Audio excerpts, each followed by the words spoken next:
मुंबईमध्ये मराठी अमराठी वाद पुन्हा एकदा पेटण्याची चिन्ह आहेत। भाजपला मराठीचा किती द्वेष आहे हे मुंबई भाजप अध्यक्ष अमित साटम यांच्या कार्यालयावर इंग्रजीत असलेल्या पाटीवरून स्पष्ट होत आहे, असा आरोप मराठी एकीकरण समितीचे गोवर्धन देशमुख यांनी केलाय। या संदर्भात महापालिकेकडे औपचारिक तक्रार दाखल करण्यात आली आहे। सत्ताधारी पक्षातल्या पक्षाच्या कार्यालयात मराठी भाषेला स्थान न दिल्यामुळे एकीकरण समितीचे गोवर्धन देशमुख यांनी नाराजी व्यक्त केली आहे।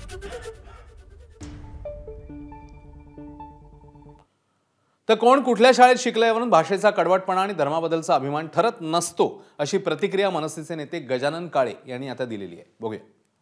Amruta madam Fadnavis, Saint Joseph convent school Nagpur, Divija Devendra Fadnavis, the Cathedral and John Connon high school Fort Mumbai, हे सगळे ख्रिश्चन मिशनरी शाळेत शिकले।